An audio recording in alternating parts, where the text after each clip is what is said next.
Welcome to everybody who's online now to CBAN's presentation of the economics of residential storage in Massachusetts. We will be beginning in a few moments.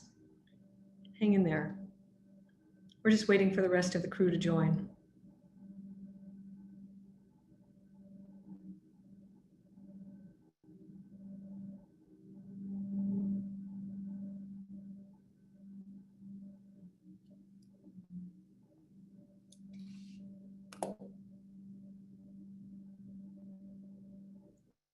Welcome to our webinar on the economics of residential storage in Massachusetts. We have a few others who will be joining us within the next couple of minutes. So hang in there. We're going to begin in 1 minute. Thank you.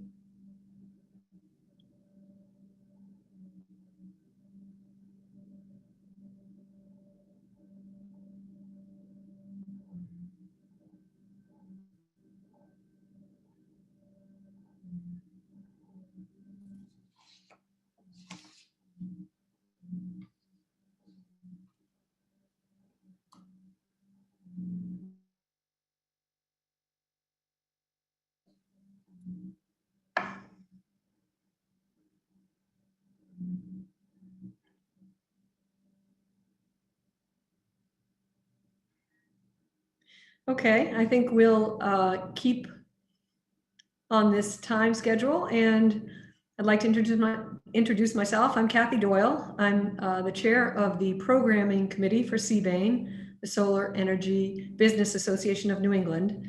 Thank you very much for joining us on this webinar about the economics of residential storage in Massachusetts. CBAN has a mission statement. Our mission statement is to protect and promote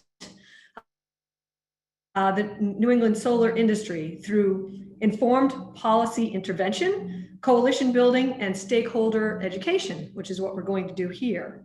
Our members consist of residential and commercial developers, installers, consultants, EPCs, manufacturers, distributors, and other service providers to the legal and financial professions.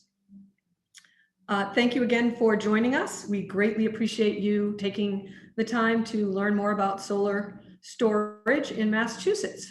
So I'd like to introduce our speakers, and then direct your attention to the Q&A portion of the program and what our upcoming events are.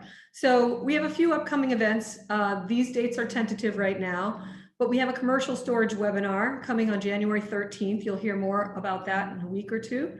And we also have an NEC training that is scheduled for the end of January of 2021. So we will keep you posted about that as well.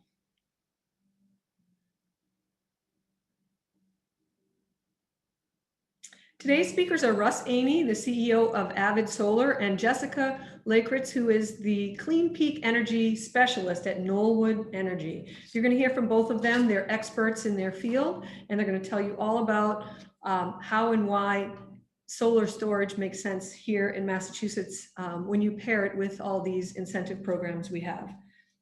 So let me tell you a little bit about Russ. Russ Aney is a reformed management consultant. He began his clean energy career advising on the development of energy projects across multiple technologies: wind, hydro, CHP, biomass, and solar, hot water, and PV solar.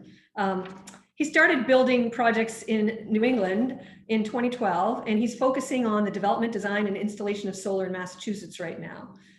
As a consultant, Russ developed an understanding for the details of all the incentive programs that are out there. And as a function of that, he has been a significant participant in CBAN, and particularly he was elected to the board in 2014. He co-founded Mass Solar in 2014 to help strengthen and integrate the grassroots solar advocacy efforts here in Massachusetts. And currently he focuses, he and Avid Solar focus on serving the needs of behind the meter residential and commercial solar markets. And he continues to advocate for better incentive programs and policies. So Russ intends to help CBAN better represent its members' needs in various avenues at the DPU. And Russ is also a member of the net metering and future solar incentive policy teams, where he tries to add perspective on the behind the meter CBANE considerations. So you'll hear more about solar, you'll hear more about Russ and his expertise in a moment. Next, I want to direct your attention, next slide, please, to where to ask questions. If you could see right here on your screen, you'll see the Q&A. Please put all your questions there and we'll try to get to them. If not during the webinar, then we'll get your questions answered afterwards. And next, I'd like to go ahead and thank our sponsors. So we have a number of sponsors that allow us to put programs like on. Our annual sponsors are Iron Ridge and LG, and today's sponsors are Avid Solar and Knollwood Energy. Thank you to all of our sponsors, and thank you again to our very learned speakers. Thank you for sharing your expertise. Okay, with that, I'd like to turn everything over to Russ Aney, who is going to tell you all about the economics of residential storage in Massachusetts. Thank you, Russ. Thank you very much, Kathy. Thanks for that introduction. So I'm going to go ahead and see if I can't share my screen here. And we'll get right into it. Is that coming up okay for everybody? I hope so. So let me just jump right in first with a disclaimer. This is just my best Russ, your screen is not displaying it. Can you just try one more time? Thank you. Sorry about that. Let's try. How about that? Any luck now? Looks great. Okay, thank you. So yes, you're good. All right, thank you. So hopping right in. These are my best interpretations. I'm going to offer my best interpretations of the regulations and the various programs. As many of you know, I'm fairly involved in providing feedback or input into the design of these programs, trying to nudge them into a direction that's most beneficial from my perspective for the residential solar market here in Massachusetts. And so I've got to know these programs fairly deeply, and CBANE asked me to share about that understanding and see if I couldn't help people put the math together and figure things out.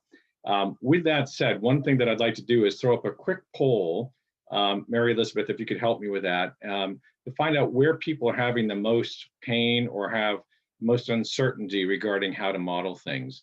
There are 4 key incentive areas we're going to cover: the residential ITC to the degree that it covers energy storage, the smart storage adder, connected solutions from the Mass Save program, and the Clean Peak standard.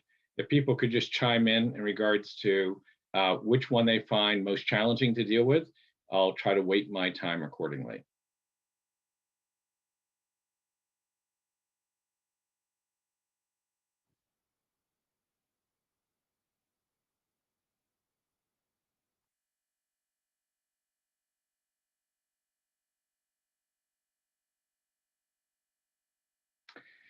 Not surprisingly, it's Clean Peak. I also agree that Clean Peak is the hardest to model. It looks like most people have a good sense for the ITC, although I'm still going to cover a few important points in regards to that. The storage adder also seems relatively intuitive, or we understand it these days, but there's some aspects of that that can be tricky. I'm going to cover. Connected solutions is a little simpler, but there are changes, that program's in flux. I'm going to call attention to some of those issues. But then we'll spend the most of our time just trying to understand how to get our arms around Clean Peak and how to best model it. So thank you for that. All right, so I'm going to go ahead with a presentation at this point. So I'm going to start from the end, I guess. And I think the answer is that at this point in time, when you add up all of the incentives that are available to us, and this is looking out towards 2021, the value of the incentives can reasonably cover the cost of the installation of residential storage. The challenge for us is just how do we communicate them somewhat accurately. And as you can see from this pie chart here, and let me see if I can't highlight some of these things. The ITC Next year is only 22%. It just happens to be also the share of this, but it's a 22% ITC. So 22% of 13,000 is 2,860. The smart storage adder. So this was my calculation using a annual PV degradation rate of about 0.5% over 10 years of what the smart storage adder is for tranche 9 for residential customers. I'll skip over here. Clean Peak is at 8%.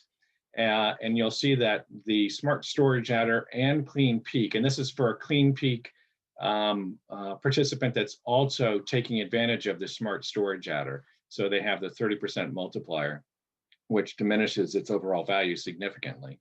But when you add these two together, both of those programs are less valuable in terms of the entire pie over the first 10 years as the Connected Solutions program. So the Connected Solutions program, even though we kind of get it, is the one that's going to be most valuable. So when we think about how to design systems or how to manage the energy discharge from the batteries, targeting the Connected Solutions program will become most important in terms of generating a maximum return on investment. But overall, I think reasonably you could communicate to your customers, depending on what your cost to install a system is relative to its size, that it is possible to get complete cost recovery from the of your investment, making it a very competitive alternative to traditional generators, whether it's home standby or mobile generators. So another topic that just came up from one of our colleagues is whether I could touch on some of the NFPA requirements. Let me just hit that right off the bat because it's outside the scope of this real quickly, of this generally. It doesn't get into the economics so much, except for the fact that it causes us to build out potentially more fire prevention in the inside a residence than perhaps you were counting on. And the key issue is that the Massachusetts Comprehensive Fire Code last October adopted Chapter 52 of the 2018 Model Fire Code, NFPA 1, for application in Massachusetts. And that code was really the first one, that model code was really the first one to consider lithium-ion batteries or other advanced battery chemistries beyond lead acid, which is what the current model code 2015, which is the primary basis for our fire code here in Massachusetts, is based upon. So the fire marshal's office said, listen, or the Bureau of Fire Protection and Regulation said that we should really try to update at least that chapter on batteries. And so they adopted that last year. One of the consequences is that if you install a battery over 20 kilowatt hours in size in a residential situation, you essentially have to treat it as a hazardous material environment or a commercial application and build out a 2-hour firewall around that battery, which is 2 sheets thick of type X 5/8 sheetrock. That can come as an unwelcome surprise to folks. It's generally enforced by the local fire inspectors. You also have to have a connected smoke alarm, and depending on the fire inspector, you should have a door that shuts automatically. That can add a lot of cost in terms of building a closet around your batteries. There are also other issues in there in regards to consider, but that's a critical one, and it can come as an unwelcome surprise. So those costs, I'm not going to really get into the cost side. And some say also adding a sprinkler for fire suppression can be necessary as part of that solution. The good news, to kind of cut to the chase on this one, is that Massachusetts is currently looking to skip over the 2018 model code generally to the 2021 model code, which is going to adopt something called NFPA 855, essentially through Chapter 52, which just references a new code book from the Fire Protection Agency on energy storage specifically, because it's so unique and important these days. And 855 allows us to build out larger residential systems up to 40 kilowatt hours in size. You still have to ensure that it's within a one hour kind of assembly room. So rather than 2 sheets of sheetrock, you can have 1 sheet of 5/8 sheetrock. And you also still have to have a connected smoke alarm. And depending on the fire inspector, maybe also an automatic closing door. So those will be requirements you can expect to build into your proposals in 2021. Generac, as a manufacturer, has effectively already invoked NFPA 855 by including that language and those requirements in its installation manual. So if you want the Generac warranty, you need to follow the install instructions, and the install instructions already incorporate the NFPA 855 requirements for residential installs. So a little heads up on that. Okay, with that, let me jump back to the economics of storage and see if we can't get on to the next page here. All right, so the key assumptions for that scenario that we just went over, where we were talking about that we can essentially generate enough, and actually this is wrong, this is where I say this should be, this here should be 13,000, I'm sorry, let me go back a slide, guys, I don't know how I did that. That should be, say, 13,000 was my assumption in this one. But I'm assuming it's a DC coupled system, 5 kilowatt DC output, 9.3 kilowatt hour usable capacity of the battery, guess which one? And I'm assuming that it's a 10 kilowatt DC PV system, able to generate about 11,000 kilowatt hours a year for the purposes of determining the smart storage adder value. And also in terms of helping to figure out the state of charge of the battery, which becomes important. Annual PV degradation of about 0.5% per year. And here's another one that's important that a lot of people aren't necessarily modeling, have figured out how to model. What is the rate of degradation we should assume for energy storage? And some of the manufacturers that might be on the call can chime in on this one. But generally it's based on, there's a warranty after so many throughput hours, kilowatt hours, they expect that the capacity will be, say, 70% of what it was coming out of the box. And generally those models are based on assumptions of near daily cycling of that battery over a 10-year period of time, after which you're down to about 70%. So I just took a swag at saying it's about 3% per year. And then when I model this, I look at, okay, well, how much is each cycle worth? How many watt hours do I lose? And therefore it can help to evaluate whether I want to intensively cycle that battery by, for example, participating in Clean Peak all year long, or whether I want to only participate in a few programs or a few Clean Peak seasons and maintain more of my battery capacity throughout the life of the battery, or say the initial 10 years of the program. And you'll discover that, given how quickly it can degrade, that it might not be worthwhile to participate in all the Clean Peak seasons, okay? So the 2021 ITC is 22%. That hopefully will change or not go further down, perhaps even go up with the new Biden administration. The smart storage adder, I assume tranche 9, which is where we are right now. And for this configuration, it was worth about 3.5 cents per kilowatt hour. Add more storage, that can go up a bit. For connected solutions, we can now lock in finally for a true 5-year commitment. But the utilities will also tell you that even after the first 5 years, they expect this program to continue. They don't think they're going to have evening peak demand under control anytime soon. So they expect there will be an incentive in years 6 through 10. It'll just be at a lower rate. So for the purposes of that scenario or that business case I just showed, I assumed a rate that was about 50% lower. I think we'll see battery prices come down. Not so much that the value of peak demand is going to come down, but that they'll be able to offer a lower incentive and still people batteries 5 years out. I assume for connected solution, they're 2 to 3 hour events. They're leaning to hour. And I assume both winter and summer events for all 10 years. The utilities are giving us some indications that the winter incentive may be going away after this winter. So heads up on that one. For Clean Peak, it's anybody's guess as to where the CPEC pricing is going to be. For this configuration, I estimated that it will generate about 4 CPECs per year. And I gave a price of around $30, a little bit higher than, say, the average price of around $22.50. That's between the max and the minimum, because I expect in the first several years, we're going to be CPEC constrained. Demand is going to exceed supply until all of these large storage projects come online. The DPU still and the utility still have them held up in queue. So that'll make it for a higher price in the early years. And then the other thing that I'm not factoring into this is the possibility of participating in other ISO New England markets. There are new FERC orders that make that more interesting. It's almost inviting for people to aggregate together. You'll necessarily have to aggregate to participate for the average residential system.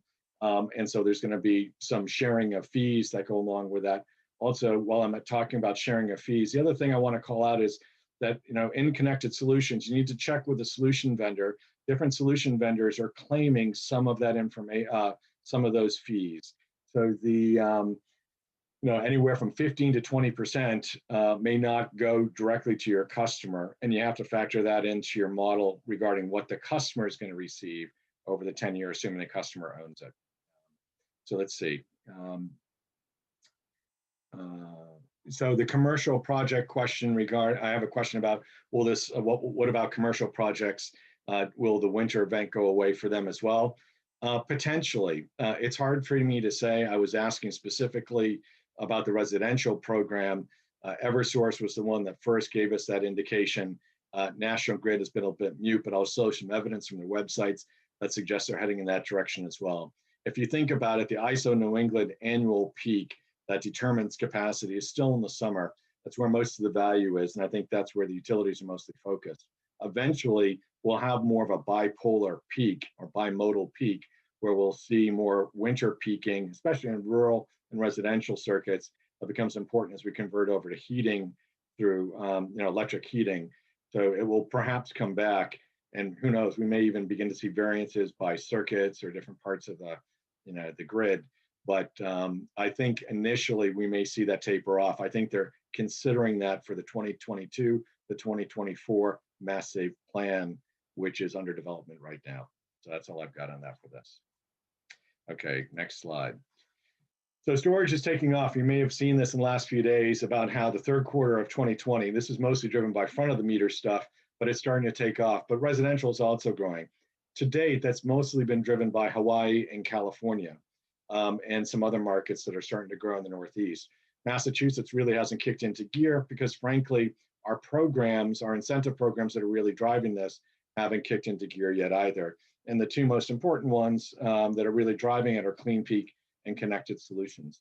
If you look at and the data bears that out, if you look at this smart data that was shared by DWR at the last CBAN event, you can see that the attachment rate historically has been running at around 5 to 6%. But just within the last month or so, the attachment rate has bumped up to about 15%. I expect that going into next year, we'll be seeing attachment rates of 15 to 20% for across residential smart applications. I also think that we will see non-smart applications coming in using CleanPeak in lieu of the smart storage adder that will also have fairly high attachment rates. We'll get into that scenario in a little bit. As some of you may have discovered, that the smart incentive for like Unitil in Block 4 right now is less than a penny. You can do better rather than trading your Class 1 RPS RECs for a smart incentive. You can do better just selling those Class 1 RECs in the open market, or even getting a 10-year strip at a firm price. And actually, by the beginning of next year, Unitil's base incentive for residential customers will be negative.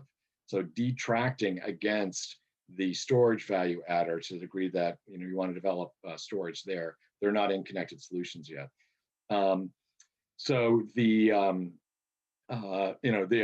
alternative there is to just ditch the smart storage adder with a 30% multiplier and just go straight net metering in Unitil territory, add on storage, get the full CleanPeak. Instead of 30% multiplier, you have a 100% multiplier for your CleanPeak certificates. And that makes up about 2/3 of the difference.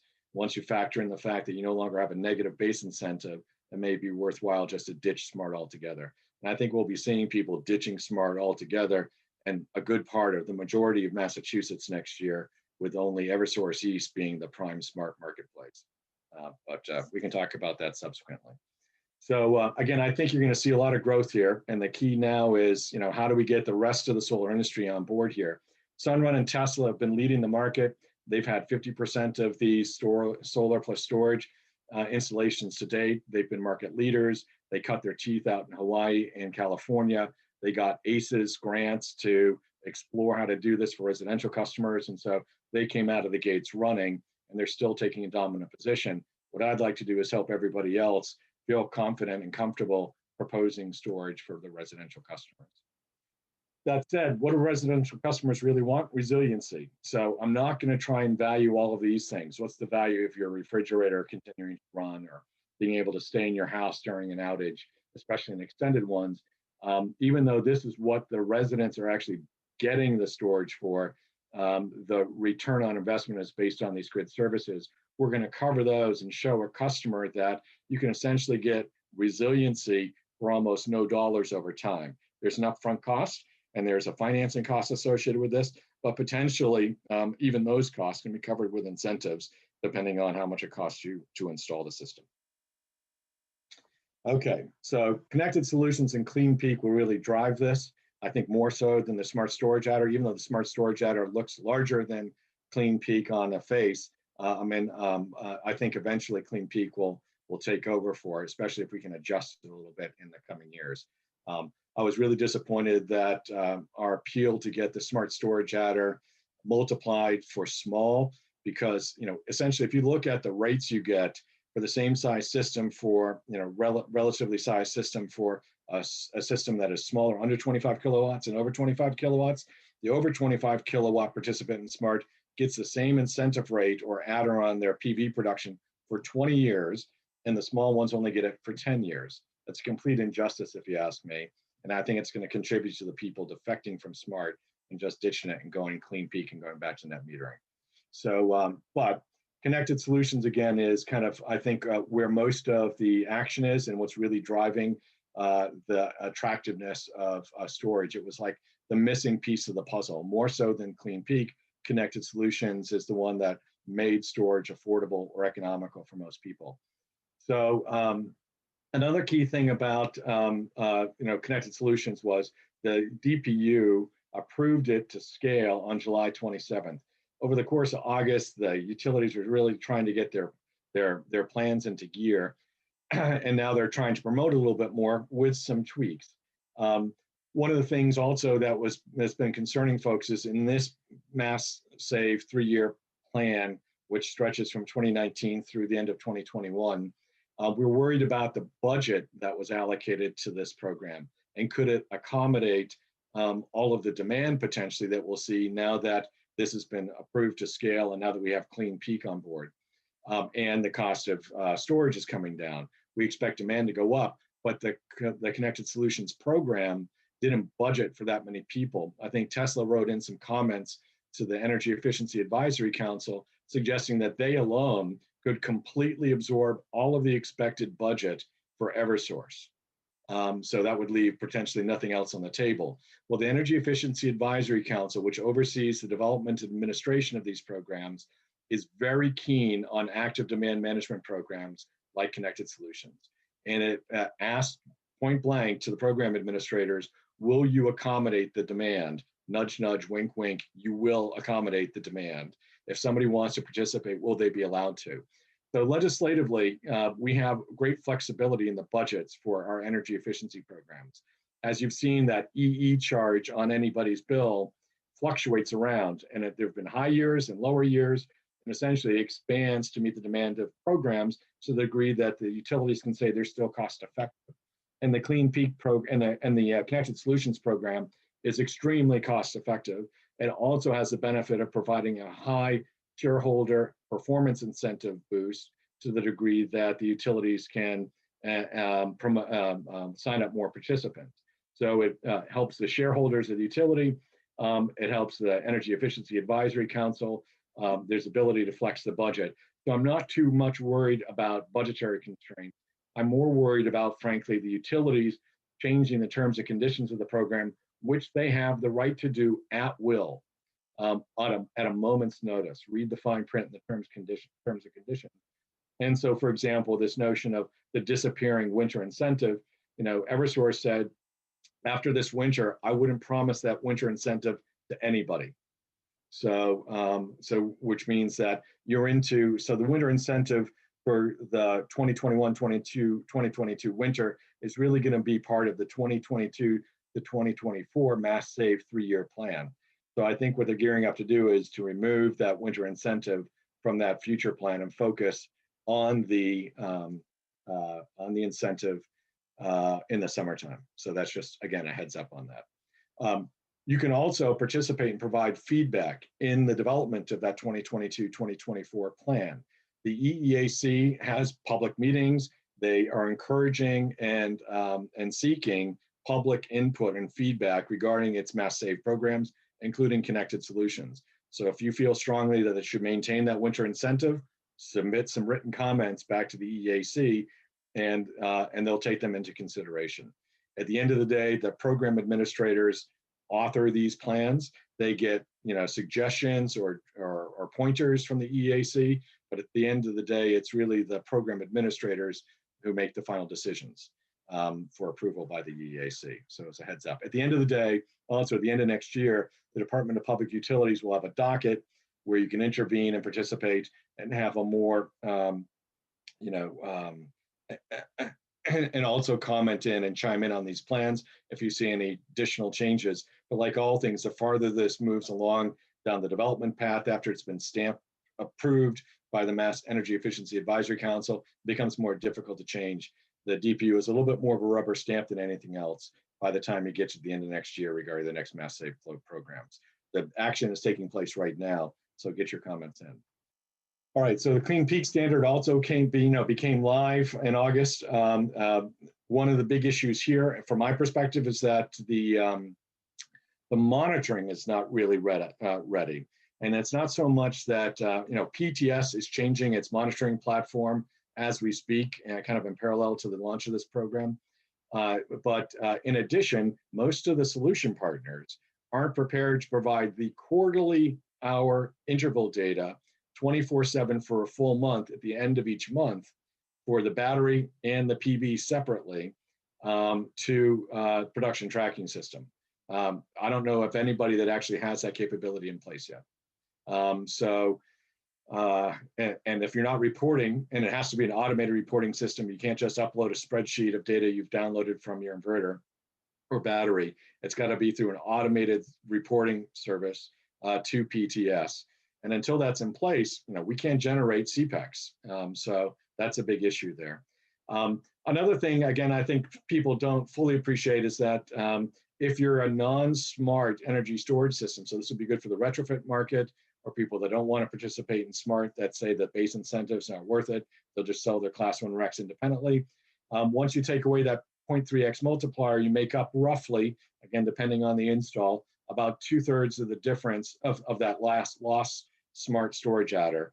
It doesn't fully make up for it. You get about 2/3 of the way there, but that might be worth it versus participating in smart, especially when smart incentives start to go negative, which they have for G1 customers, small commercial customers already in most of the territories, and they're heading that way for residential and National Grid, Unitil, and in Western Mass.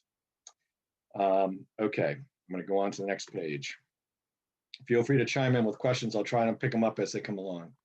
All right, the ITC for residential storage. One of the key things I wanted to make clear here is that the 25D residential storage investment tax credit is not the same as the commercial one. It's different federal legislation. The 75% cliff rule that applies to commercial does not apply to residential. For commercial, you must be 100% fueled by renewable energy. There is no cliff, there's no partial. You can't charge from the grid or a generator and then also charge from PV. It's got to be all PV to comply. That's my understanding. I'm not a tax advisor, but I've researched this. Okay, so someone, Mark says, I'm confused. I know you are, Mark. You said non-smart retrofits. Maybe I was just saying that smart retrofits are not smart. So non-smart retrofits, and we talked about the smart adder. So what I meant to say, and I'll just go back a page here, I think, or two, is that for non-smart retrofits, the elimination of the smart storage multiplier. So Clean Peak has a smart storage multiplier of 30% or 0.3x, right? When you take that away, that means all of a sudden your storage gets a multiplier of 1 in Clean Peak. And if that's 70% additional on the Clean Peak side, makes up for about 2/3 of the lost smart storage adder over 10 years. I know that's a lot of smart and non-smart, but hopefully that makes sense. Ping me back if you want me to review that again or if I've misspoken. So somebody also asked, fundamentally, are you saying that CPEX can't be generated until there's a functional PTS infrastructure that doesn't exist yet? And I'm saying yes.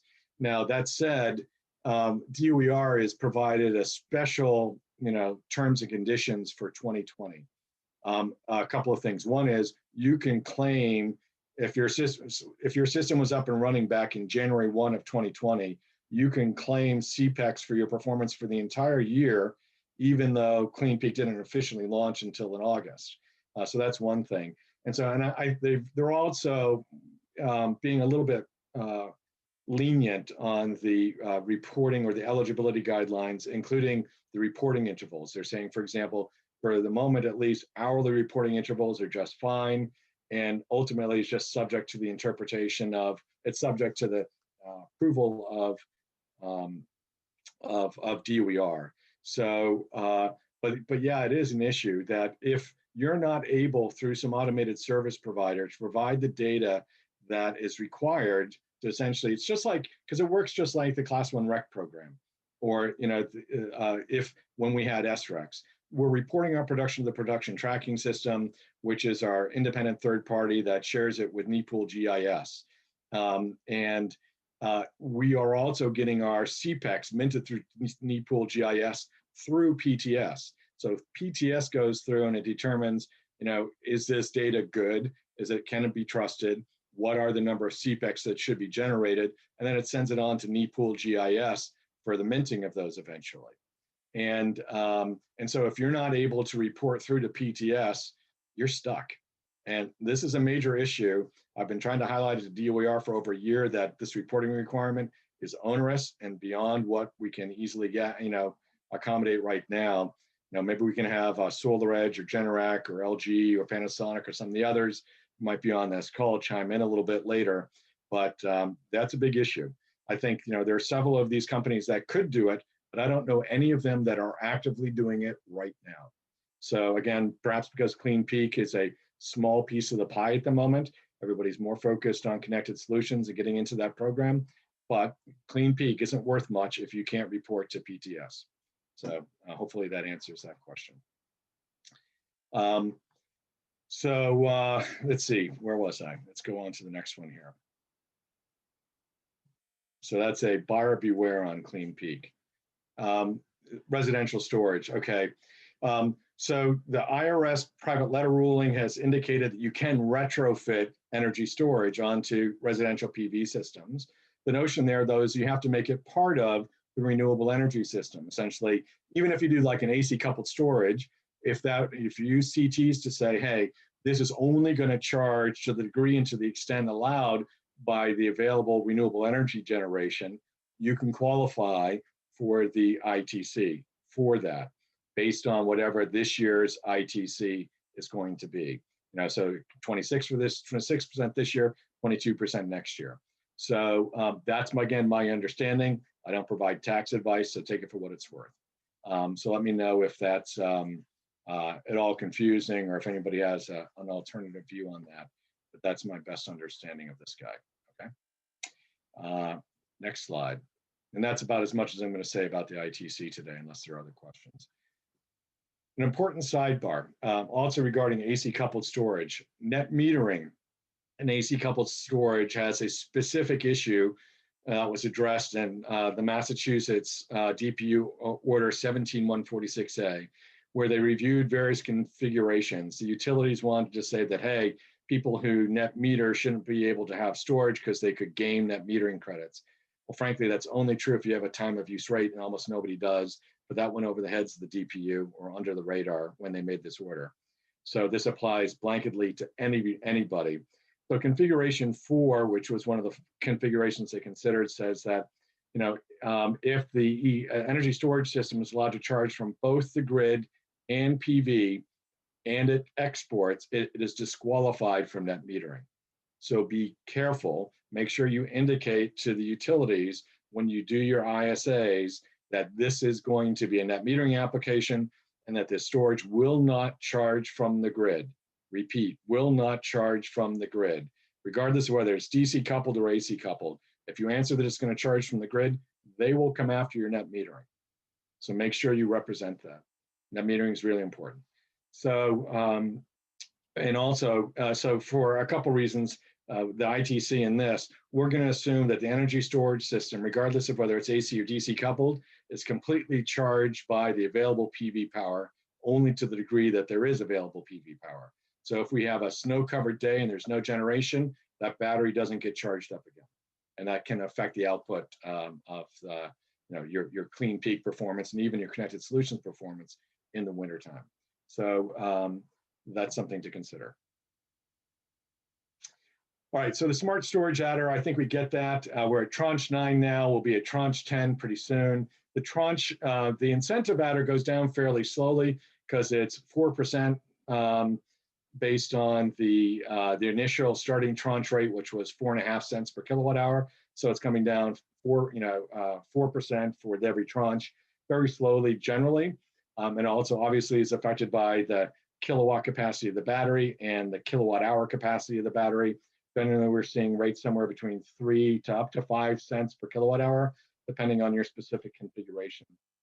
You can retrofit an existing smart PV system with energy storage and claim the smart storage adder, but only for the remainder of the original smart participation term. So if your PV system was a year old and was in smart, and you're then adding storage, you get that storage adder for the remaining 9 years of your original smart participation period, if that makes sense.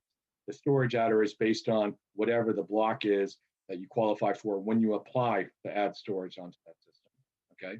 The other thing is, and I hate this about the way DOER computes its incentives for behind the meter, if somebody has a negative base incentive, it subtracts from the other adders. They don't bring the base incentive down to 0 and then add in the other adders. So if you have like a negative 1.5 cents per kilowatt hour as a base incentive, which is possible when you go out to some of these extended blocks and you apply the 2021 value of energy, you can have a negative incentive, which effectively just reduces the value of that storage adder. So say your storage adder was 3.5 cents, like in that original scenario I shared, but your base incentive is minus 1.5, you're down to a storage adder, it's only 2 cents per kilowatt hour. So it makes you question, why am I in the SMART program at that point? And is it better just to go with, Clean Peak at that full rate instead of a 70% discount? Any other questions on this? It didn't seem like there were a lot of issues. Be careful when you're calculating this. Make sure the rated hours is always 2 hours. There are all sorts of red color coding conditional formatting that will highlight that if that's the case. If it is the case, you have to derate the DC output or nominal capacity of your storage system to reflect a 2-hour rating based on the kilowatt hours you have. Also, if the output of your PV inverter, if you're DC coupled, is say only 3.8 kilowatts and your attached battery has an output potential of 5 kilowatts, you got to use the lesser of the two. So that would be 3.8 kilowatts of your perhaps storage 3.8 inverter. So make sure you calculate that correctly when you're doing your math. All right, so connected solutions is the most attractive one. It's the one we currently have the least amount of say in developing though. So I ask, I'm going to put out a plea here for people to engage in the Mass Save plan process that is currently underway that will conclude next year regarding the future shape of connected solutions. Now that it looks like it's going to be an ongoing program because it's so valuable. It also could be a mechanism by which the utilities use large incentive dollars to effectively control the program. For example, utilities get to approve which battery solution partners are in the program. Over the last year, they said, it's because of budget constraints, we're just a pilot, we're a demo program. But Energy Hub is still having a very hard time bringing people on because it's all custom integration. They're working towards an open API, but that won't be available until sometime mid next year. In the meantime, they're only able to add on a few folks at a time. They're resource constrained. So we'll see some additional partners come on board. Some of them are on this call. I expect to see SMA, Panasonic, Enphase, LG Electronics. all bringing solutions to market. I'm not sure what pecking order they're in. I hear Enphase is pretty close.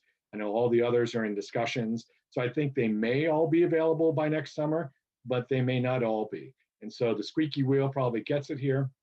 And perhaps the more installers that call those companies to press them will get them to press with the utilities and with Energy Hub or others. There's another approach to this. So some of these vendors are looking at getting on a different DERMS platform. So DERMS is a distributed energy resource management system. Energy Hub is that platform. Right now, it's a standard one. But there are other DERMS platforms out there to which it's easier to integrate a battery solution.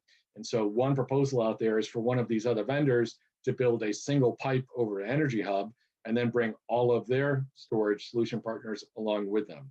How the economics of that would work is not quite clear, but that's another avenue to quickly getting more people into the program. So I hope that the industry will show up to the EEAC and advocate for allowing more partners in, to get the utilities to expand the budget to allow that, to do what we have to, whether it's through bringing more DERMS solution partners into the program, plugging into Energy Hub, or finding some way to funnel more money and get more resources in Energy Hub. But that's a big constraint. Another important thing, other than just the performance incentive for the Connected Solutions program, is the heat loan. So getting financing for batteries is still hard these days, and often is not included in a typical solar loan package. More now are starting to cover that, especially now that we can show them, hey, look, the incentives will make it pay for, we'll cover the cost. That makes it helpful. But the Mass Save Heat loan is available to anybody that participates in Connected Solutions. And as you may know, the utilities subsidize the interest rate down to 0%, and it's for 7 years. There's a maximum heat loan that any customer can take. I think the max is $25,000. So if they've already done a heater, for a new furnace and a new heat pump heater, and maybe some weatherization, they may not be able to afford the battery as well. The other thing I call attention to is this is not the difference between solar only and solar plus storage. National Grid is clear that this is only for the battery. So if you're installing a backup gateway, you've got to put in a priority loads panel, or you've got other stuff that you have to deal with, they are not considering those to be eligible costs. Eversource is maybe a little bit different in terms of how it approaches it, but just keep in mind that you should get those before you promise to a customer that those can be, all those additional or incremental costs can be financed through the heat loan program, that you clear those costs with the utilities. Check it out, give them some scenarios. The utilities are looking to the customers to provide them with different proposals, itemizing the different incremental costs, and they may just check off the battery, not some of those other things that are required to convert a customer from a solar only customer to a solar plus storage customer. So I'm gonna, with that, push through this a little bit. I have a question here about regarding this.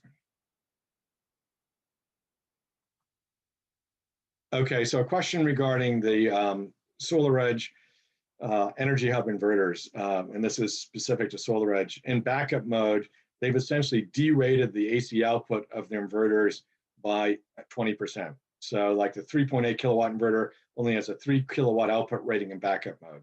No, that is, and you should not use that. You should use 3.8. Don't use the backup rating of any inverter. Use the grid tied rating. This is a grid tied program. What they care about is the grid tied rating of that, even in the smart and a storage adder calculation. So good question, but use the grid tied rating, nominal rating, not the backup rating. Thanks. Okay, on to the next one.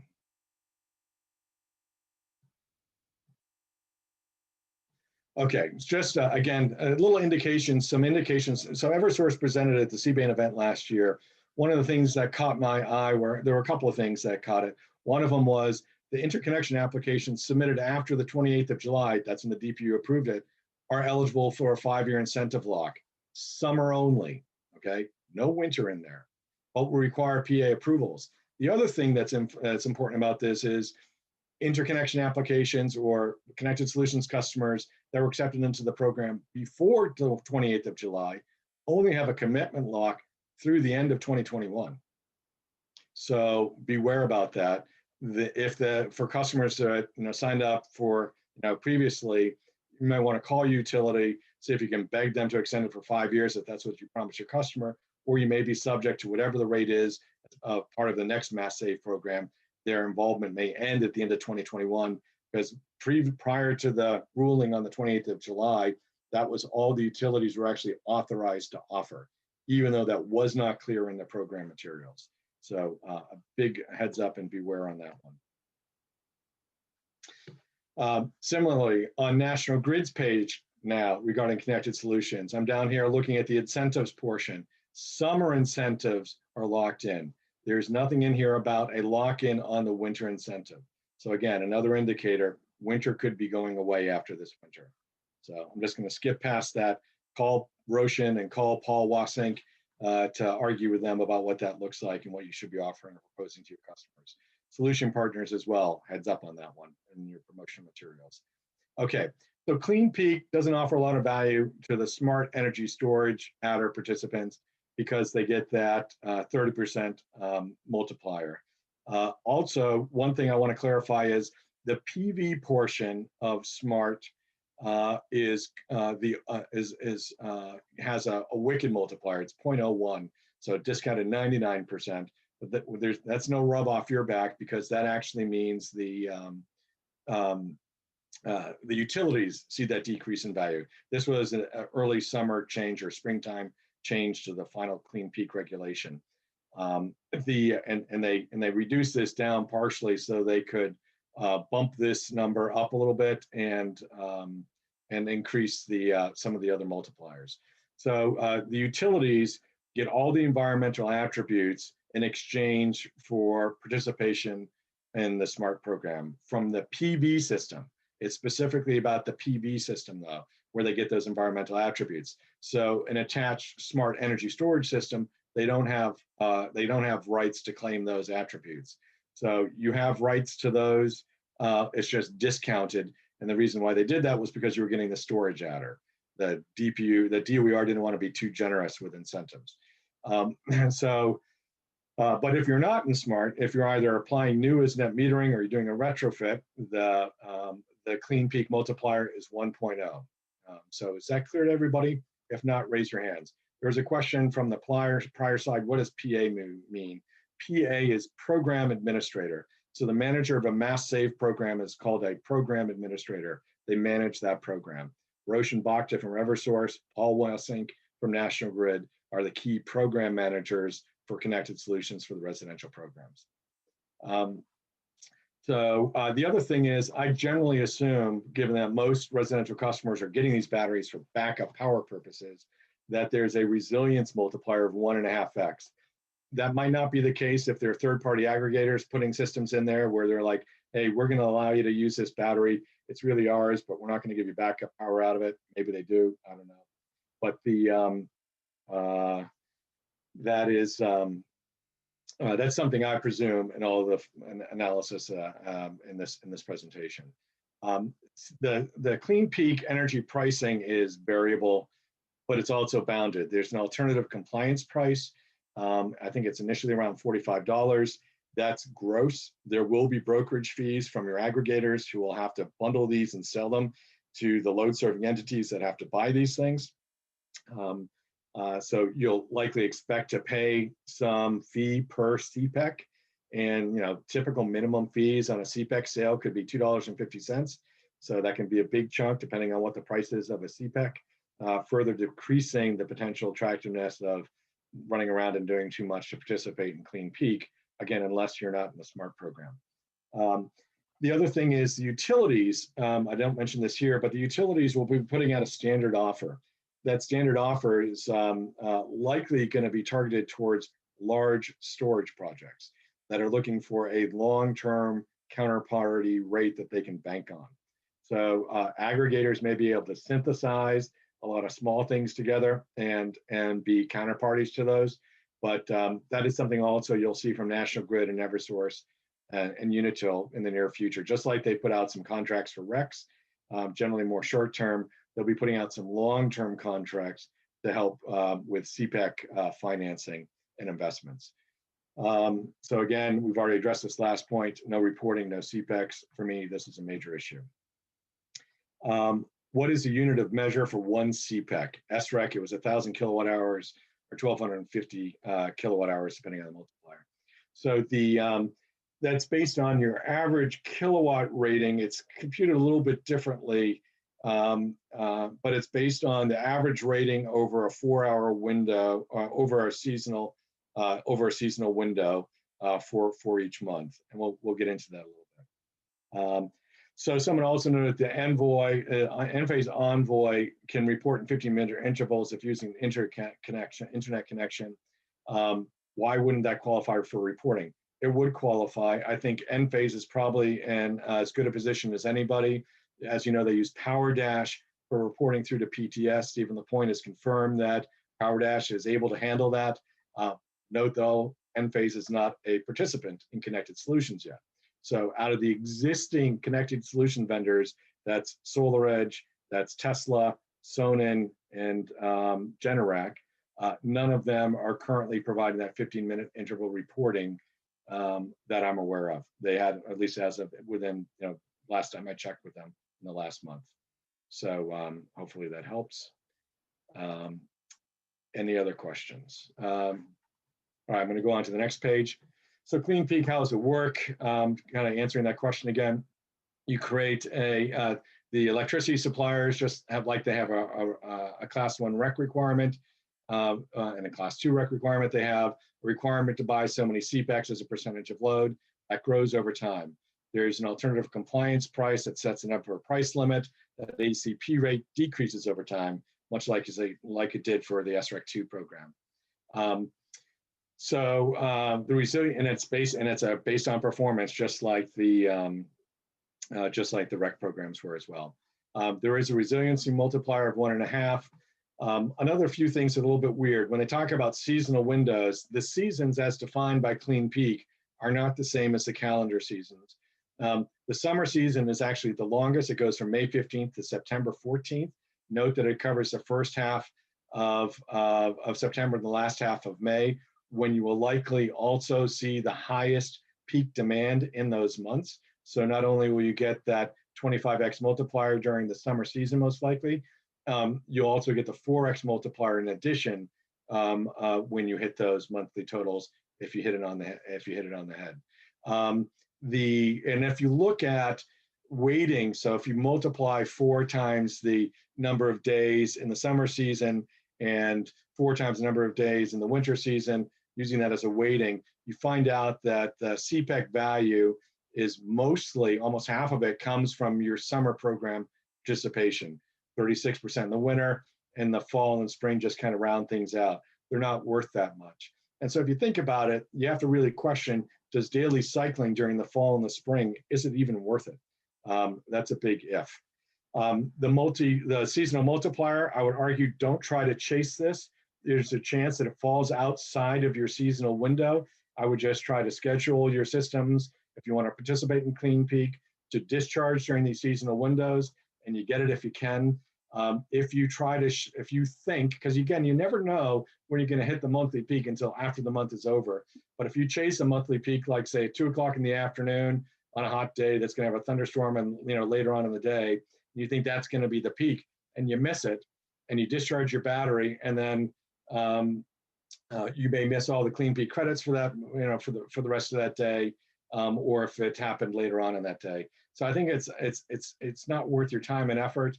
And it's also risky to chase as much as DOER would like us to do that monthly peak during any particular day. I would just set it and forget it. And frankly, so my recommendation would be set it and forget it for these hours for the seasonal windows, and then allow Connected Solutions to override that for the Connected Solution event. So let's see if we keep going forward here. I'm going to get into some Connected Solutions things. All right, so can you give me some simple a simple sample for Connected Solutions? We'll get into that in a little bit, but essentially, again, it's based on average kilowatt-hour performance. I'll get into some real live examples as to what that might look like and how I got back to those numbers from before. regarding and what factored into that.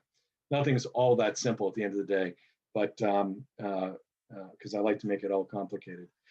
Here's a nice one chart that came out of the CBAIN presentation from last month. If you want to see all the multipliers and how they might apply, this is a good page to refer back to. I'm not going to delve into all of those. So the other thing I did to try and figure out, it's like, hey, will I hit my monthly peaks if I discharge during the clean peak windows? I actually went back and looked at the ISO New England peak demand data from 2011 through 2019. And here's a typical year in 2018, where you can see what the monthly peak was on this line up here. I'm not sure if everybody can see that. So you can see up here the monthly peak for each month, what it was, the peak hour ending. So this would be 6 o'clock. So that would be from 5 to 6 o'clock. And then I come down here and said these pink shaded areas are the seasonal window times. And you can see that it hit hour 18 was when it happened. And in fact, if you look at over the course of that month of January, what was the frequency of the peak hours? 20 out of the 31 peak hours during the month of January were an hour ending 16. The remaining 11 were hour ending 19. So when they set these clean peak seasonal windows, they did a pretty good job. If you look at this, they pretty much covered when the peaks were likely going to happen. There's a high probability that if you could discharge for the full 4 hours, you would hit, at least on one of those hours, the clean peak monthly multiplier, the bingo, triple word score, if you will, or 25-time word score. The issue comes in, like in the month of April here, if you're discharging, you start discharging for hour ending 18, and the monthly peak came in hour ending 20, would you have any battery power left by the time you get to this third hour? Especially, if you're discharging out and you've got, let's say, 10 hours and you're able to discharge at 5 hours, 5 kilowatts per hour, you may be tapped out by the time you get to the third hour of the clean peak window. So you may not get anything, even though that's within that window. So that's something you have to factor into. We'll get into that modeling in a second. So I know this is a bit of a chart, but you similarly can do the, I'll show you where you can get some of that data if you want to crank through and see what the historical averages or the peak demand hours were. So again, this is that same thing. I was trying to mention that, you could blow your load if you were in the first few hours of that 4-hour clean peak window, and you may not have enough juice left over to hit the monthly peak if it happens later on that window. I think that's just life. I think you just start to discharge what you can over that period of time. But if Connected Solutions is, if it's a Connected Solutions program period, which tends to be July and August, I would defer to Connected Solutions because it's about twice as valuable during the summer as Clean Peak is, even for those that aren't in the Smart Storage program. Another thing is,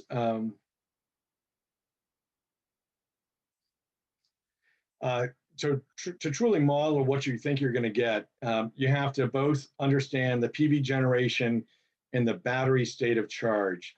And you have to model that on an hour-by-hour basis for the entire year to do a really good job of modeling. And I know it sounds like a pain, but it's not as hard as you think once you get the algorithm set up. You can get free hourly reports through PV Watts and through the System Advisor model. Those are both free. PV Watts is pretty easy to print out. Aurora, which a lot of people use, also puts it out. And so that's where I started with my modeling, because that gave me how much PV energy am I generating on what day using typical meteorological year input information. I'm going to fly through some of this. The data is available. And then when you get it, you get something like this. A couple of things. Aurora reports, that should report our ending. PV Watts is our beginning. So note that when you align that data, you need to make sure you're all set with that. Snow coverage is not handled correctly in almost any simulation software right now, not by PV Watts or Aurora, because with snow coverage, they handle it kind of as a linear loss for a month. So if I say the month of January, I expect to 10% of my energy generation is going to be lost due to snow cover. They just take that as a 10% haircut off of every day through the month of January, or for every hour during the month of January. But that's not the way our snow coverage works. There will be some days where there's no snow cover, I get full production. There'll be other days where I'm completely covered with snow, I get no snow production. And then there's this period of where it melts and slumps and you get partial production. None of the current simulation software does that accurately. The reason why is the TMY data doesn't consistently have snow coverage information from all the weather stations in its database. It's only available in some. And so they went to the least common denominator and just left it out of the TMY3 data, which means the current TMY3 data for the most recent meteorological years doesn't have it at all right? And so therefore it's not included in any of these programs. So it is possible to do it through SAM. You have to use TMY2 data to do it. They have a decent algorithm for doing it. It considers things like, are you a ground mount or are you a roof mount? Can the snow clear if it slides off the module? Just note it's possible to do. I just personally don't think it's worth it. Instead, what I propose is you guys just take a 10% cut off of whatever you think your winter CPEX is going to be and say that's lost due to days where I'm going to have complete snow cover and the inability to recharge those batteries, okay? So I know it's a little complicating, but it's not worth, I think, going through the hassle. There are a lot of factors to consider here. I'm just going to skip through this real quickly because I've run out of time. I need to move on. I apologize. Also, in July and August, again, my recommendation is to let Connected Solutions drive it. We've kind of covered this. I'm going to skip through this and get to some data. When you look at the prevalence of peaks, the other thing you'll see is if you're going to try and do some statistical analysis of ISO New England data, just note that solar is considerably pushing the hour ending later in the year. So this color right here doesn't come out very well in this presentation design or color style, but this is the most recent year. You can see that contrast with like the 2012 data. This is 2012 here. This is 2012 here. These were the most frequent hours of in here. So these were the hours, what I'm trying to suggest is the hours shifting later in the day. So if you're going to use some averaging of ISO New England data to try and figure out when you think that peak hour is going to happen, just use the last few years. Caveat 2020 is not representative because of COVID. I would use 2018, 2019, maybe 2017 when doing that analysis. Okay, so here's an example of a model that I built out. So started off with PV generation for every hour, just loaded it into a spreadsheet. Then I look at, for non-smart customers, where the utilities don't have the right to the clean clean peak attributes for the solar side of the equation, how much solar will be producing during this is in January, will be produced during the clean peak window. Well, the clean peak window starts at the hour ending 17. There's almost no solar production, so I get very little. It's worthless anyways. But on the PV side, I had enough battery charging during the day to fully charge my battery up to its full 9.3 kilowatt hours. So that 9.3 kilowatt hours was available for discharge. And so when it came time to start discharging during the, and this was actually for Connected Solutions period window, I was able to max out my discharge rate. So this was what I discharged for Connected Solutions. And this is what I ended up in terms of CPEX. So CPEX was 5 kilowatts average times the 4 seasonal multiplier times 1.5 resiliency multiplier times 0.3 because it's smart energy storage. So that generates me this CPEX or CPEC credits, if you will, which ultimately needs to get divided through by 1,000 to get to CPEX at the end of the day for that hour. And I did this for every hour, 800, there's 8,760 rows where I do this for every hour. And I adjust the seasonal windows and everything to get there. So this is one where there's no constraint, but you will run into constraints. So here's an example in the summer where I have PV still being produced into the evening until 8 o'clock.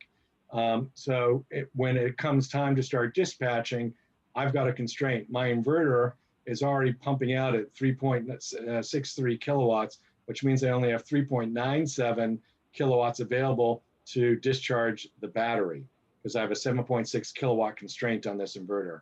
So even though my battery can output at 5 kilowatts, I'm constrained to my inverter to 3.97 during that hour ending 17. By the time I get to the next hour, my PV production is down. I'm no longer constrained. I can actually put out 5 kilowatts from the battery. I can put out more than 5 kilowatts from the inverter. So I get the full 5 kilowatts put out. By the time I'm into hour ending 19, I only have 0.33 kilowatt hours left in my battery, 9.3 kilowatt hours useful. So in this situation, PV, which takes priority, constrain the battery in terms of PV battery output in any particular hour, which will affect Clean Peak. It will affect Connected Solutions for that time.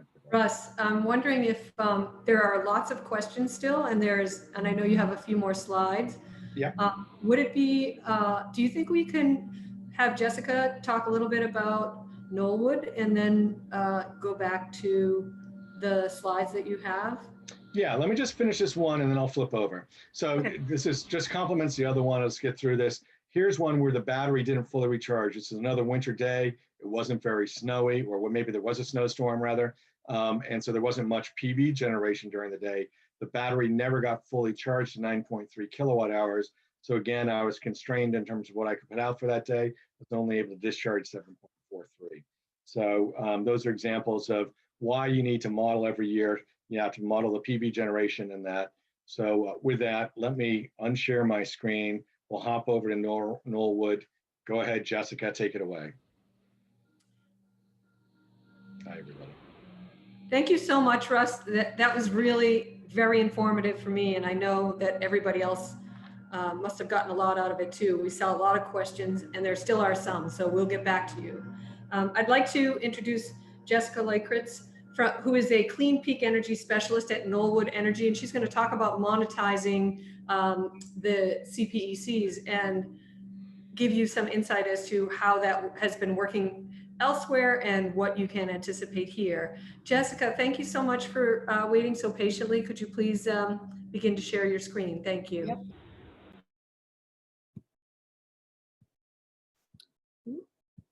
Just a second. Okay. Hi, everyone. As Kathy said, I'm the Clean Peak Energy Specialist for Knollwood Energy of Massachusetts. And today I'm going to be talking about Clean Peak Energy registration, reporting, minting, and a little bit about pricing. So to start with the registration steps, there's 3 steps that you need to take. First, you register in NEPOOL for a CPS ID. Next, you register new resources or link existing resources in Mass CEC PTS. And finally, you fill out a statement of qualification application in Mass CEC PTS as well. Some important things to know for your NEPOOL CPS ID is what type of resource you're registering. You can register as an aggregation of new or existing GIS Class 1 or Class 2 generators, a new or existing Class 1 or Class 2 generator, a qualified storage linked to a GIS generator, or a qualified storage or demand response. And as I'm going through this, if you have any questions or need any clarifications, please feel free to type them in the Q&A and I will get back to them. So next, we are going to register our resources in Mass CEC PTS. And as I've quoted from the website, all Clean Peak resources must also register with Mass CEC or Mass PTS. And existing resources may already be registered and can link their systems directly to the CPS SQA. So basically what this means is that any system that's already registered, so most solar, would already be registered in PTS. So it doesn't need to be re-registered.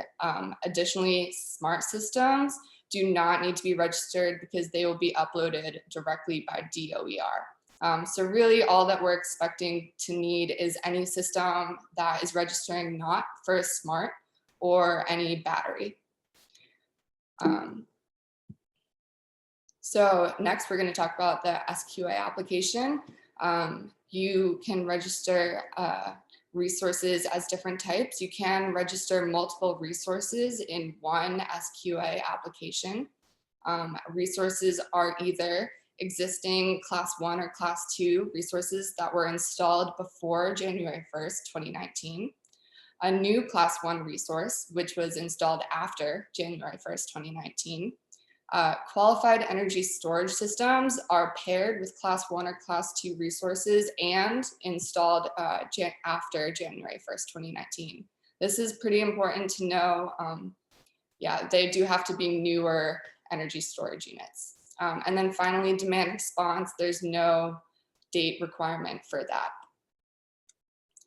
Another thing that's important to know, if you are registering a qualified energy storage unit in the SQA, is that your energy storage unit can be eligible via one of these routes. So Russ talked a lot about the ISA operational schedule, but it can also be eligible via charging window, which means that it's charged within these time periods in the chart to the right of the screen, or by co-location with a renewable energy resource or contract-based pairing. And finally, for the SQA application, some documents you'll need depending on what type of resource you are registering, a manufacturer product spec sheet, a system layout or one-line diagram, inverter data sheet, and or a permission to operate or approved authorization to interconnect. So those, just have those documents at the ready when you are ready to start the SQA application. A little bit more about what Russ talked about is reporting requirements. Reporting is required to happen on 15-minute intervals with only automated reporting, so there's no manual entries, unlike SREX. I've been in communication with some DAS providers, and I know that PowerDash/Enphase will be ready to meet this requirement as soon as PTS is ready to accept reporting, as well as SolarEdge is expected to be ready, and Selectria will be ready within the first quarter of 2021. So as Russ said, you can apply for CPEX through the end of the year to get CPEX for the whole of 2020, but reporting will be accepted through the end of the first quarter in 2021 for the whole of 2020. So that's not something we need to worry about quite yet. So to talk about the market value a little bit, just like SREX, the value of CPEX will be determined by supply and demand, where the maximum value will be limited by the ACP rate. And I don't believe there's a floor for the CPEX pricing. To get a little more into detail, the CPS minimum standard will be what creates the demand. And it's basically a certain percentage of the total sales by retail electricity suppliers is required to include Clean Peak Energy credits, starting 1.5% in 2020 with a 1.5% increase each year through 2050. There are exceptions if the market supply is greater than 100%, or if the market supply is greater than 120%. Next, I'll be talking about the ACP rate. It has been declared by the state to start at $45, and it will remain at that rate through 2024, at which point it will decrease by $1.54 each year through the program's close again in 2050. There are again exceptions for if the market supply is greater than 100% or 120%. There is a minimum ACP rate of $4.96, but I do just want to clarify that the ACP rate is not the market price. Utilities will typically be looking to pay less than the ACP rate per CPEC. Let me look at some questions.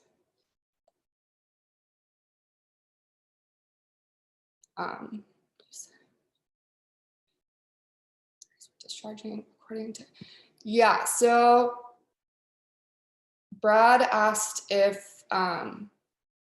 asked about the discharging plan for 2020. There are a few ways that batteries can be eligible for Clean Peak Energy credits. It's also including the charging, co-location, and contract-based pairing. So those can all allow you to earn Clean Peak credits, as well as solar. If they have data for solar, that can be used for Clean Peak Energy credits outside of whatever battery data has been reported.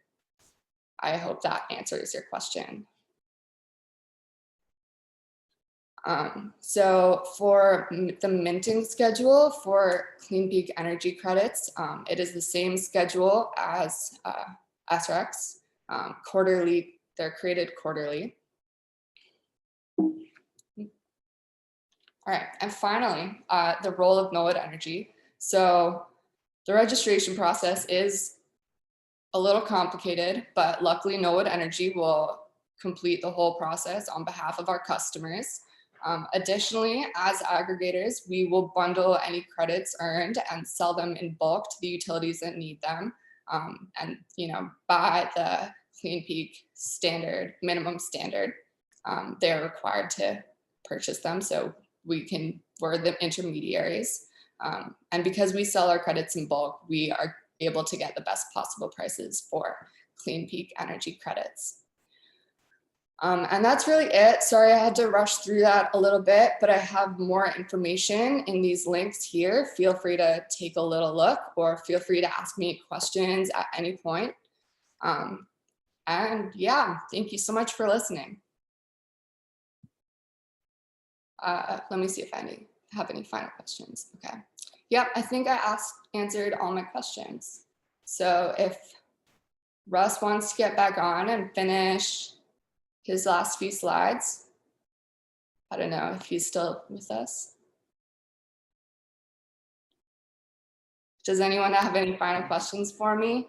I'm still here and I can keep going, Jessica. Thank you very much. Good job. If people want to, I'll go ahead and do that. Okay, great. Thanks, everyone. And then we can still have some more Q&A here in a few minutes. Yep. Okay, if you could unshare your screen, Jessica, and I'll share mine back again.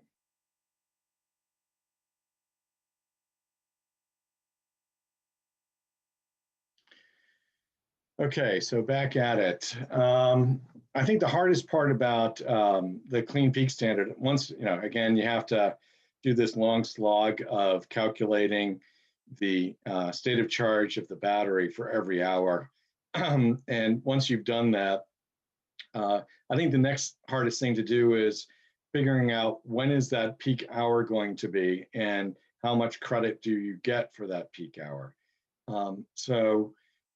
Again, what I would recommend doing is going back and getting that ISO New England data. So if you go out to the ISO New England website and put in the search box SMD hourly data, it will pull up the hourly data for ISO New England for the last few years and in spreadsheets. And if anybody can tell me what SMD is, you get a bonus point. I'll give you a free copy of the presentation. But you have to answer it within the next 10 seconds without cheating. So, all right, I'm going to cut to it's standard market design for ISO New England. So, but that's the good data that you want to use for going out and figuring out what was the demand on the ISO New England grid. All right, Mike, maybe you'll get a copy of the spreadsheet. Of course, everybody's going to get a copy of the spreadsheet, not the spreadsheet, I mean the presentation. So let's keep going here. Another thing that you could do once you have this set up, and we've been able to do, is it worthwhile to participate in the Clean Peak program during the spring and fall? As you saw, it was a very small percentage of Clean Peak, and Clean Peak was a very small percentage overall. So the question is it worth it? For all of those days, I'm going to be cycling the battery. And again, just to remind you, Clean Peak involves your performance at the end of a month. It's your average kilowatt rating is based on your daily performance over the entire month. And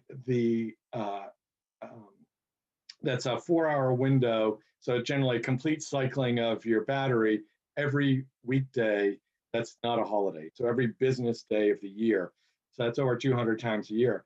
And in the winter and summer, where there's the 4 times seasonal multiplier, it may be worthwhile, especially because Connected Solutions is happening during those times as well. But during the fall and the spring, it may not even be worthwhile. When you consider the fact that every time you cycle your battery, it degrades that battery a little bit. And when you look at that degradation during the spring and the fall, it will degrade your ability to generate future Connected Solution incentive dollars during the prime seasons of winter and summer, especially summer. So you may find it's not worth degrading your battery in the spring and fall. You'd rather save that powder for the seasons that really matter. You may even find that it's not worth participating in Clean Peak during the winter unless, or even the summer, unless it's the same day as a Connected Solutions event. I think that's a little bit more of a toss-up. I think you're more inclined to probably participate, especially if you're not in the SMART program. I think you'll find that the math works out that way.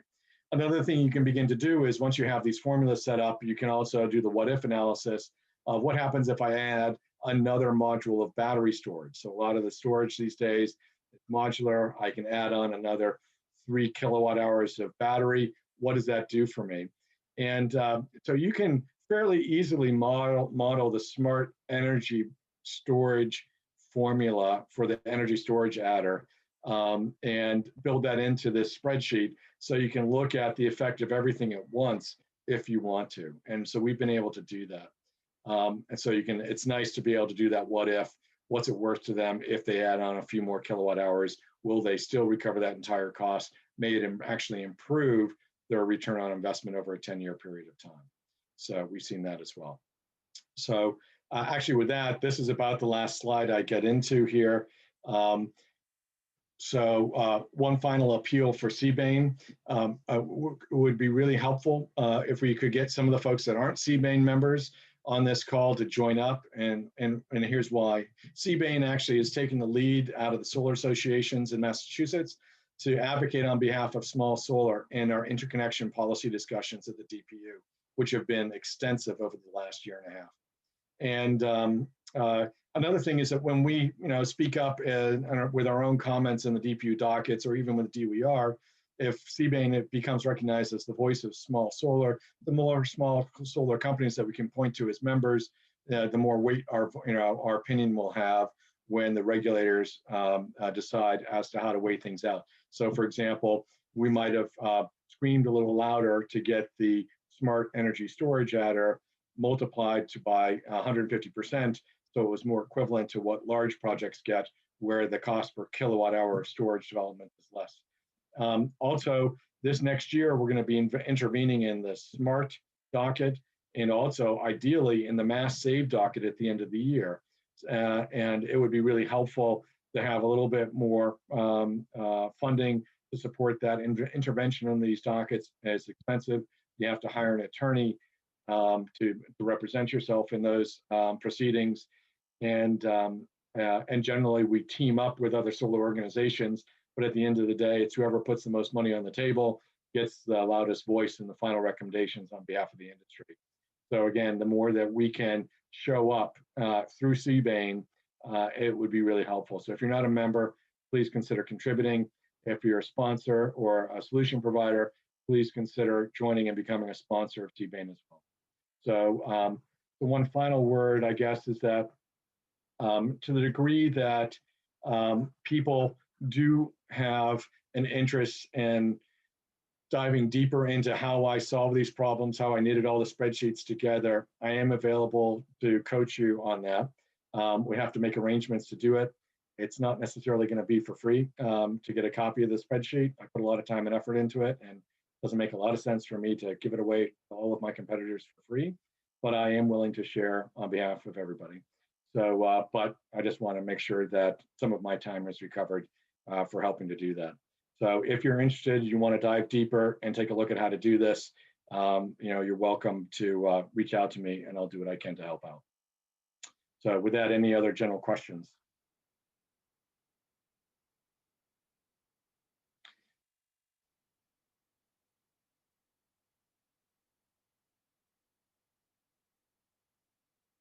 So Brian asked a question, is the average CPEC expected to be closer to $45 or $4? So even DOER will tell you that in the initial years, they expect it to be closer to $45 rather than a floor, a soft floor, I'll say, of around $4. That's not a true floor. DOER doesn't like true floors for whatever reason. And I think that'll be the case for a couple of years. What's holding that up is the DPU still has not updated the interconnection tariff provisions for energy storage. We have some stopgap approaches that were put in place by the DPU, but it's not the same as complete update of the interconnection standards tariff, which will be coming out here in the next few months. The consensus language has essentially been reached between the industry and the utilities. The DPU just needs to now open a docket. They just opened one up on high volume queues and I can't remember something else, but ASO studies. And we expect this to be coming soon. They also have the smart tariff docket that's coming soon. So they have their hands full on the DG side of the DPU. But this is one of those priority areas because frankly, it's holding up storage development.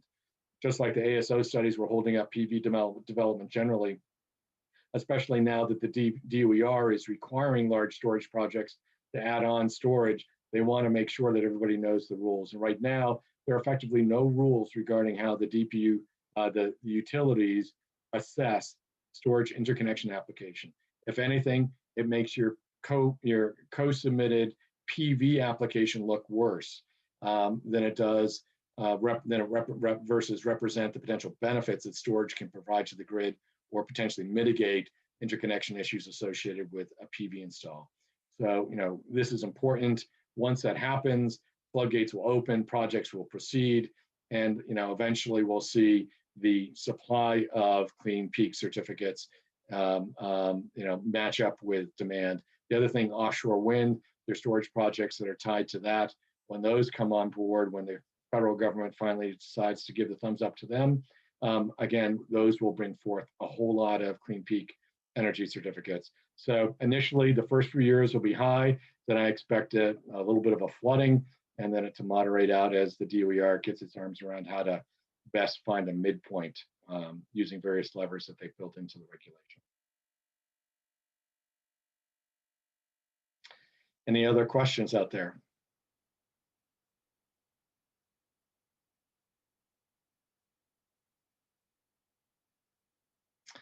I think that's it. So if you have, again, any more, use my email address, send me an email. We'll reach out and find a time to get together. Thank you very much, Jessica, for explaining the process. Let's hope that we actually are able to get the monitoring working. I know folks are working on it. They're aware of it now. But again, that's going to be an important part of trying to really ramp up Clean Peak, especially for those non-smart participants. Just to answer one of Brian's questions, there are a few residential customers that we have started signing up for Clean Peak credits. So yes, but none of the SQA applications have gone through quite yet. We're expecting that to happen shortly. But yeah, anyone that has battery and solar, definitely send them our way and we'd be happy to get them registered. All right. Well, it's about 3 o'clock, a little after 3 o'clock. So back to you, Mary Elizabeth or Kathy. Kathy had to jump off, so thank you everyone who attended this webinar, and we'll be sending out a attendee survey and information to contact both Russ and Jessica for any follow-up questions that they may not have answered for you today. So look out for that. It should be hitting your inboxes this afternoon. And once again, thank you so much for joining us today. Thanks, everyone. Thank you.